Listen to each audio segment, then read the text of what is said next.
Hey, Martin and Chelsea Matthews here. Today we're going to talk about how to set financial targets so that you can get your piece of the American dream. Now, what does that mean? Some people say the American dream is dead. Some say the American dream is owning a home. I think that's a lie that people were fed. But I think that today the American dream means whatever it means to you. Like, what is the ideal situation? What is the ideal life that you want to create? I think that is different for everyone.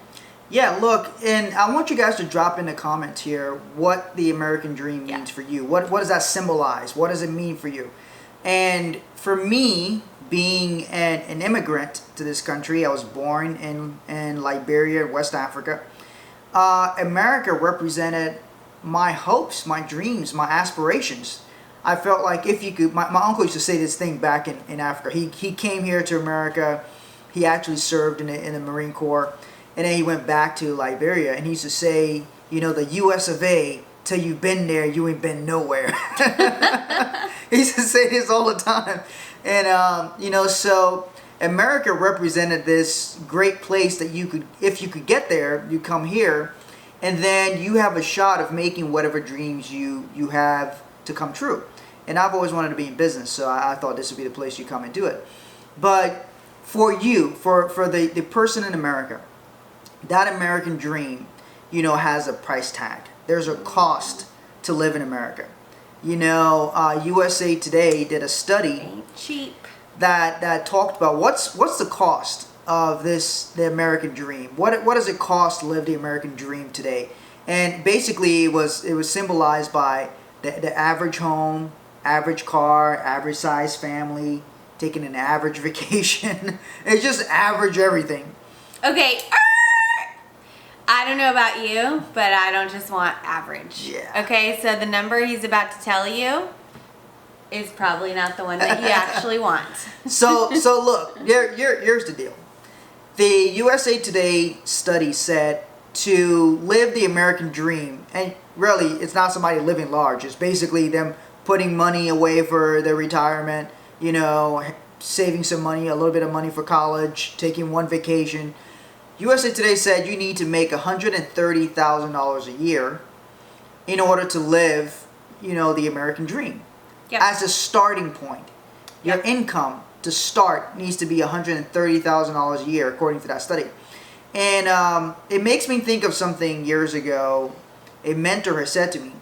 This was before we were making, before we crossed six figures plus in our business. Before we ever did that.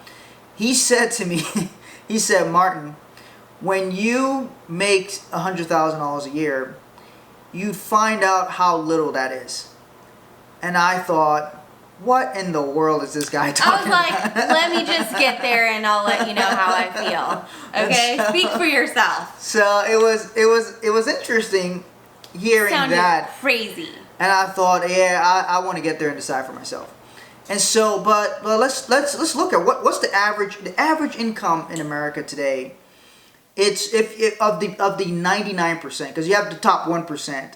So when people talk about average income in America, they include the top 1%. But that's not most people. So if you actually pull out the top 1% and you say, what's the average income of the bottom 99%? That includes almost everybody in America. The average income is under $45,000 a year. You can't even really pay for all of the things that you need to be financially secure. So, you know, when I came to America, I thought everybody in America made $100,000 a year. I thought everybody made six figures. Like, how do you have multiple cars? How do you have this stuff? How do you have TV in every room? You thought everybody paid cash for everything. So, because in Africa, that's people when you buy something in Africa, you actually like buy it. Like when you go to the store and buy something, that's how everybody buys things over there. Over here, you don't really buy it. You finance it for a lot of your big purchases. Like people finance a car, they finance a house, school. You know, so the education, the college Which I think education, for the most part is a ripoff these days. So it's like so after being in America for a few years, I started to realize, that's how a lot of people afford the so-called American dream, is they finance it. Okay, they borrow the money to do a lot of these things, and basically They're trying to afford it. They're trying to get their $45,000 a year to afford the monthly payments of what their lifestyle is, the kind of dreams they have, the things they really want to do. And still a lot of people fall behind. Okay, so go back to when your mentor told you about $100,000 and you'll be pissed off when you get there. And we're like, okay, we'll let you know how we feel. And then when he told me that our business had crossed over 6 figures, I didn't believe him. I was like, really? Are you sure? Did you add it up? What? It didn't feel like it. Yeah, because it didn't feel, and that wasn't revenue to the business. That was actual income to me. Actual income, not revenues just through the business. Actual income. So what she's saying is, even crossing over that threshold, it still doesn't feel like a lot.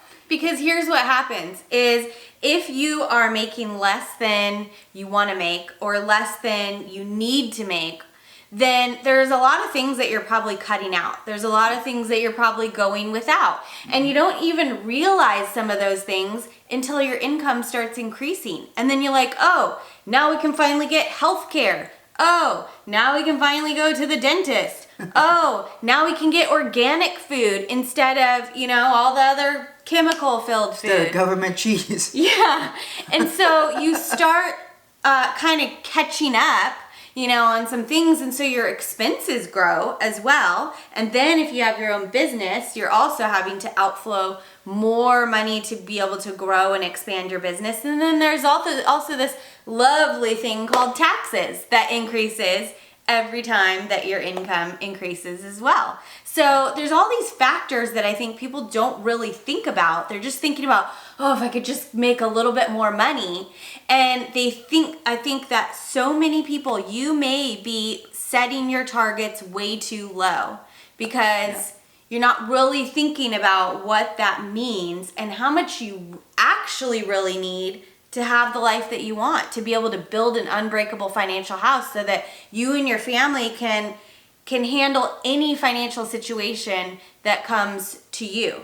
And not only that, but we were talking the other night about just the difference of really like having to settle versus getting what you actually want. Yeah. Like we talked about a lot of things, from going to a restaurant and ordering what you actually want and not looking at the price, or ordering based on what your budget is. And I used to do that all the time, and I was always so afraid of overspending, or I would feel like I have to settle, like I can't actually get what I want. Yeah. Or the difference of like some of the opportunities and tools that you can give to your kids. It's the difference of not having to say no to be able to provide them with the kind of experience and memories that you really want to.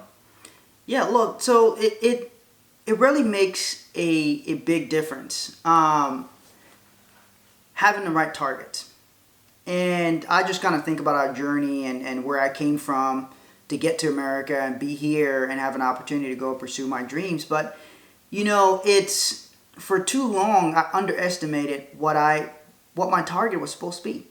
And as a result, I was selling myself short. So when you really look at it, what a lot of people do is, here's how a lot of people go about things. They look at what their income is. They're like, okay, I make this much. And then they try to fit their lifestyle, their desires into that. So they go to the restaurant and they say, well, I really want steak and lobster, but I'll have a burger because I have to fit my lifestyle into that particular amount of money that I have. And I really want to do this. I really want to travel this way, but I have to fit my lifestyle into the amount of money I have, the amount of resources I have. So in many ways, so many people compromise because they've never looked at not, fitting their lifestyle into the target, but actually expanding the target and really starting by looking at, okay, this is the kind of life I want to live. What does it cost to live that kind of life? And then going off of that point of view. If you don't look at it from that point of view, you're almost always going to be settling in some way for a life. You're going to be shrinking. You're going to shrink your dreams to fit the size of your income. You're going to shrink your lifestyle to fit the size of whatever income you have.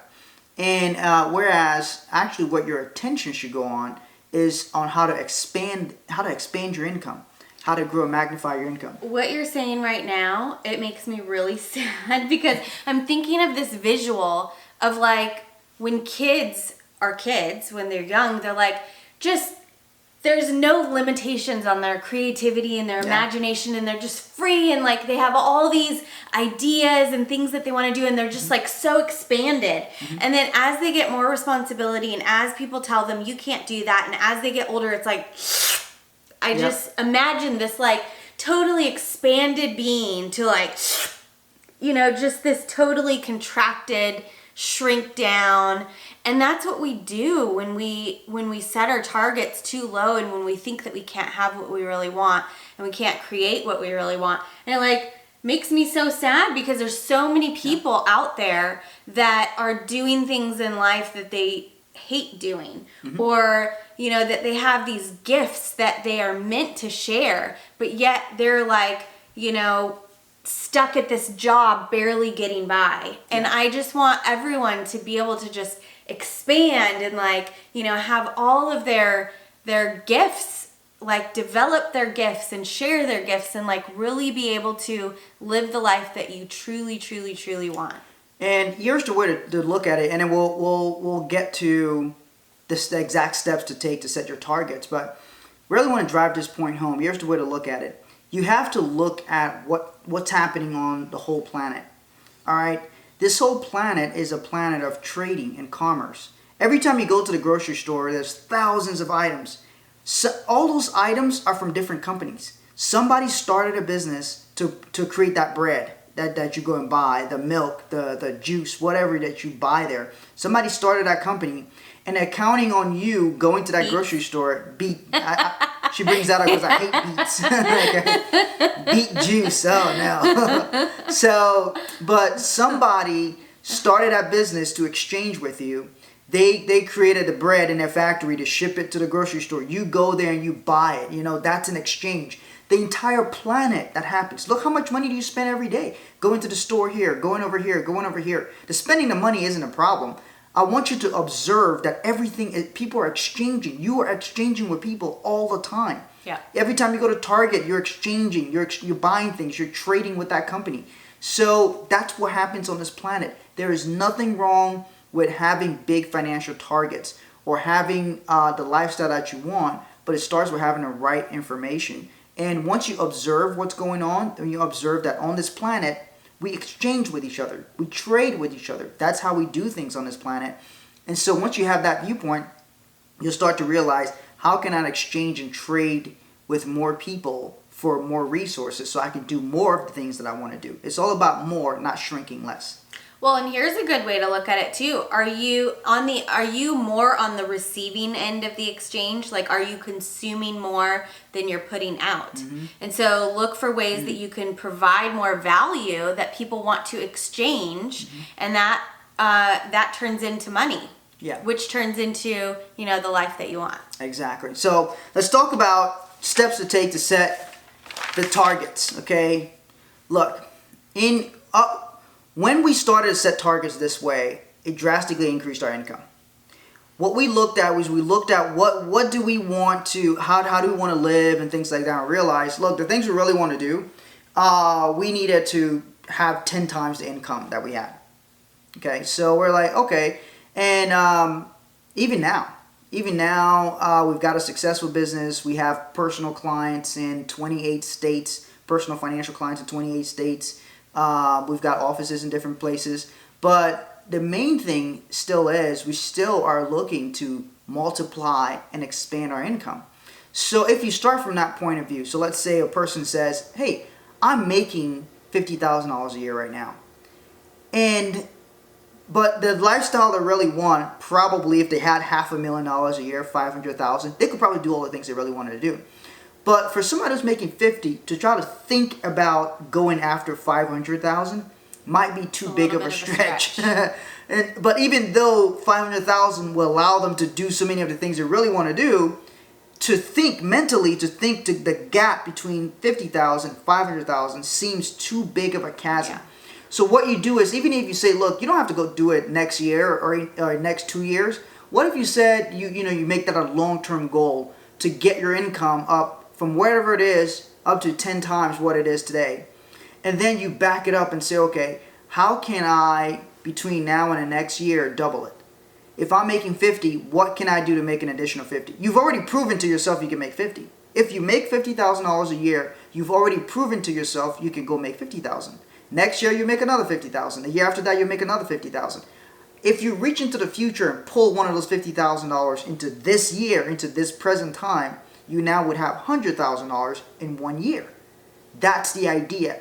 Focus on how can you reach into the future and start pulling some of the money you're going to make in the future anyway, because you've proven to yourself you can make $50,000 a year. If you can make $100,000 a year, it's the same thing. If you could make $1 million a year, that would be super awesome. If you had 100,000, you probably agree with that. But going from 100,000 to $1 million might seem too big of a stretch. So you really have to start backing it up and start looking at increments. Even if you said, look, my goal is in the next decade to go, in the next 10 years, to go from where I am today to 10 times my income. If I'm making $100,000 today to $1 million within the next 10 years, great. I don't need to tell you what the timeline needs to be. You decide that for yourself. But if you have that as a target and you work it backwards, and you're like, okay, so how can I do 10% of that target right now? How can I do a little bit more of that target right now, right? So go for seeing how can I double your income over the next 12 months. And let me say this. Were you done? Well, one of the things I want to say is we did is we 4x'd our income in 18 months. So it absolutely is doable if you put your attention and have on the right things and have the right information. We were operating before with not thinking with such big targets. Yeah. When we started thinking with bigger targets, we realized we could do more, and so we did. Yeah. That's what we want to encourage you to do. Every time we expand, we realize, oh, we were thinking too small. Yes, and we expand our vision and our goals and our targets even more. And let me say this. If you're thinking, oh, I don't need to make more, I don't need more things, I'm happy, I'm satisfied, I can take care of myself and my family. Well, let me tell you this, that when you increase your knowledge and you get tools to be able to expand and you have the knowledge to be able to do that, then you have a responsibility to do more. You have a responsibility to be all that you can be.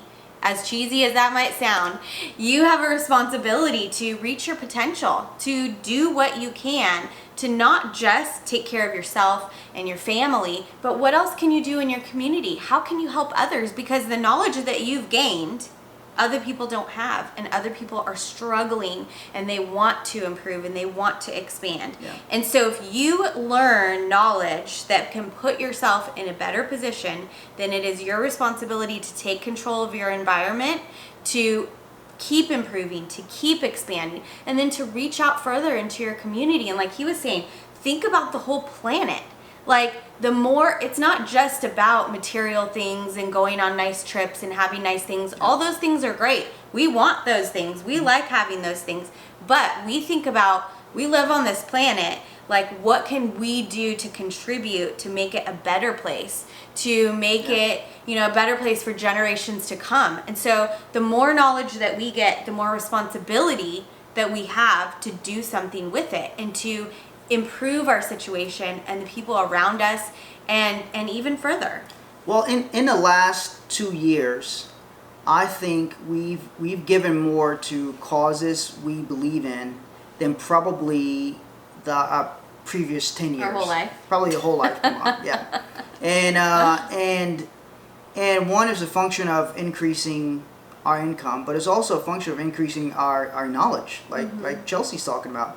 As we increase our knowledge about how do we help each other, whether it's in business or just in life, how do we make a bigger impact? Increasing our income allowed us to be able to do some of those things to help people.